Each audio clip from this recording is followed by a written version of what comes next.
friends, welcome to another Turkish shelf video. In this video I'm going to talk about a book that I recently finished in the month of March, Three Daughters of Eve by Elif Şafak. I buddy read this book with Freddie at the Sluggish Reader, and it was a very refreshing experience to buddy read a book that was written by a Turkish author and also that mostly takes place in Turkey with an international friend, and give my opinions about the Turkish view, at least my view, about the events that the book talks about.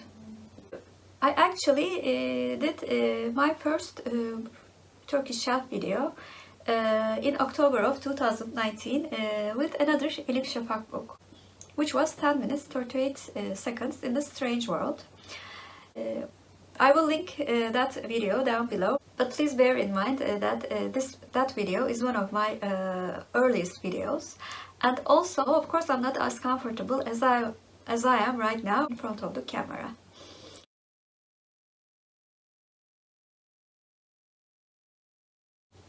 Elif Şafak was born in Strasbourg in 1971.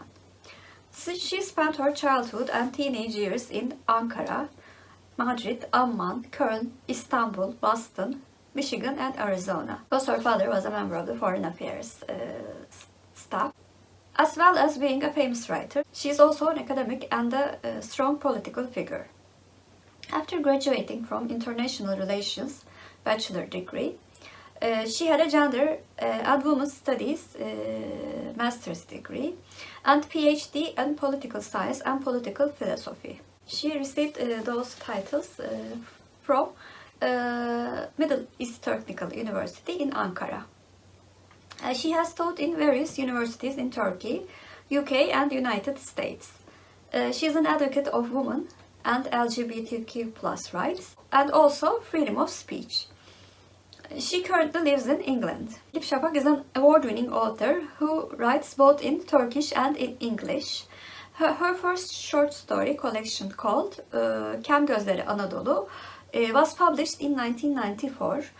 Her first novel Pinhan was published in 1998 and received a literary award in Turkey. Her works have been translated to 50 different languages. Some of her books translated to English are Bastard of Istanbul, The Architect's Apprentice, Three Daughters of Eve, Honor, 40 Rules of Love, 10 minutes 38 seconds in the Strange World, Black Meat, and Flea Market. Her latest non-fiction work, titled How to Stay Safe in an Age of Divided, was published in 2020.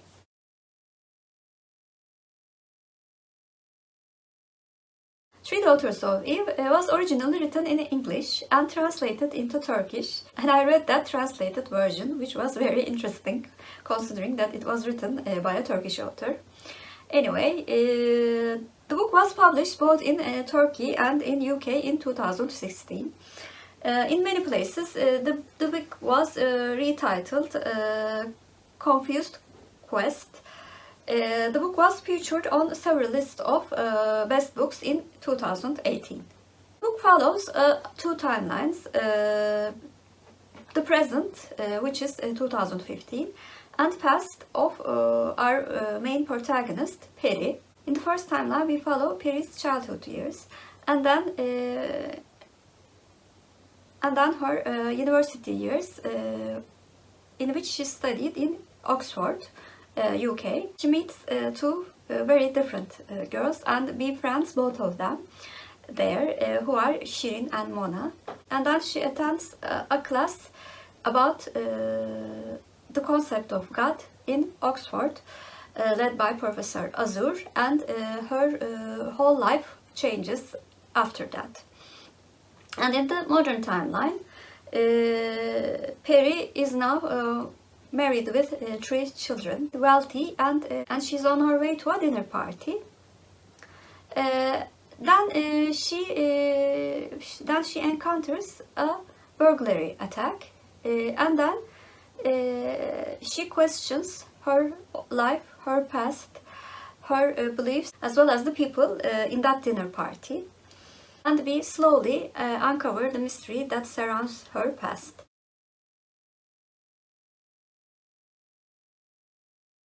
This book has many different characters, but of course our main character is Peri. Peri is a woman that is frequently encountered in our modern culture. She was raised in a family with very different viewpoints to religion. Her father does not follow the religious rules, and he's a very strict believer in the secular view, while her mother is a devout Muslim, and she feels confused and very torn apart because of this conflict. And this conflict really affects all of her life. And maybe that's why she's so impressed by Professor Azur in her university years. She's very kind at heart and really wishes the best for everyone. Her biggest weakness is to avoid any conflict that comes in her way. So she sometimes hurts her feelings and thoughts if they are contradictory. As I've said previously, she's mostly influenced by her parents in her whole life. Her father is a devout believer in the modern world. He believes that the future of the country lies in the Western culture and imitates all of the Western culture, rejects every religious and also Orientalist points of view regarding the future of the country and also in his own family. While Peri's mother actually does the opposite, believes that her inner rest lies with the teachings of the religion, but she's afraid to question anything regarding the religion. Like her husband refuses to believe anything good comes from religion.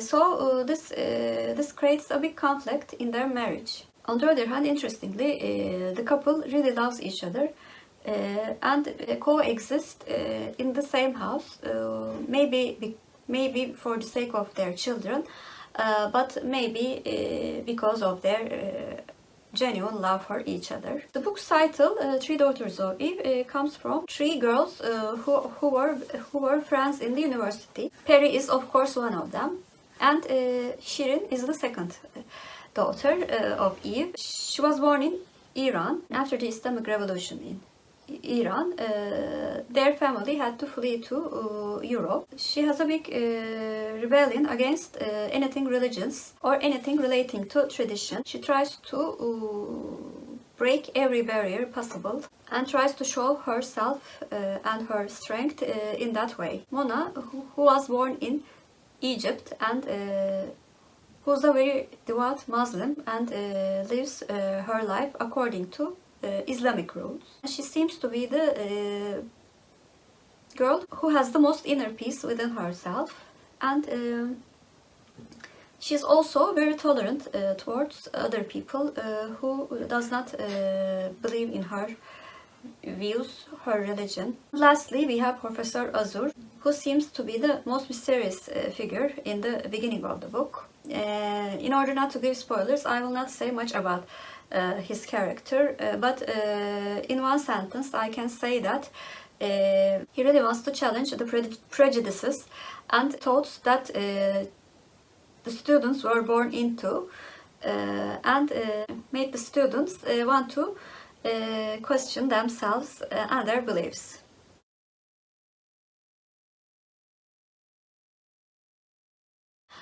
First of all, I really loved the first half of the book. It was very nostalgic for me to read about a decade. Most of my childhood and my teenage years were spent, which is the 1980s, which was after the military coup that happened in 1980 in Turkey, and the effects of this military coup quite accurately in this book, which is, in my opinion, of course, which was the conflict between tradition and the modern view.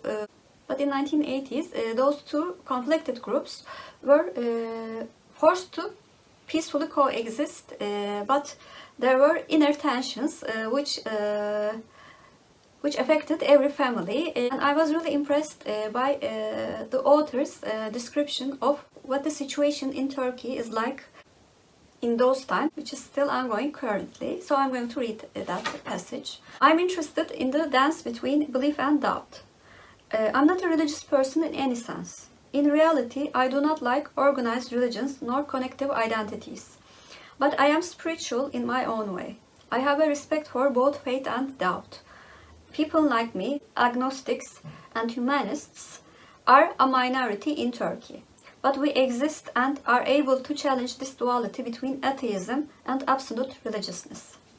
After reading this passage, I clearly understood why Peri was the most relatable character in the story for me. First of all, the author was clearly identifying herself with Peri, and I also found very similar characteristics as regards to my general views about the world with Peri. That was why I was very impressed by the first half of the book, because the first half of the book really dealt with those questions and Peri's past. The second part was also quite good and kept me reading and wanted me to wonder what would happen in the present and especially what happened in the past, because the build-up to what the big scandal was done very beautifully. On the other hand, the ending felt a bit rushed, and the big reveal, maybe it was built up so much, was a bit of a letdown for me. I was satisfied in the last pages of the book, so I'm a bit conflicted about the ending of the book. There are some things I like, and there are some things that I didn't like. As for the writing style of Elif Şafak, like in her previous books, I really like her writing style. She's very easy to follow. She writes beautifully, but without over flowery words, which is something I certainly prefer in literary fiction. And maybe because we were born in the same decade, her choice of words and her ways of expressing herself feels very relatable for me. I read 3 more books from her, but I will certainly read more from her backlist and most probably do many Turkish shelf videos with her works in the future. So, in summary, I gave this book an 8 out of 10. If the second half of the book was as good as the first half for me, I would have given it most probably 10 out of 10.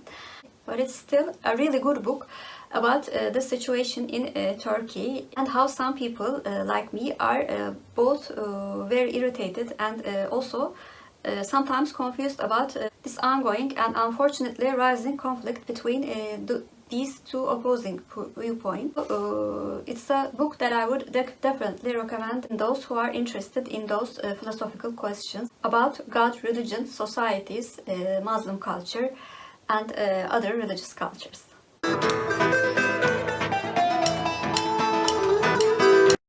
As for Turkish word of the day, since this book is mainly about faith and religion, I'm going to choose faith as our Turkish word of the day. Faith means inanç in Turkish, and inanç is our Turkish word of the day. Have a good day.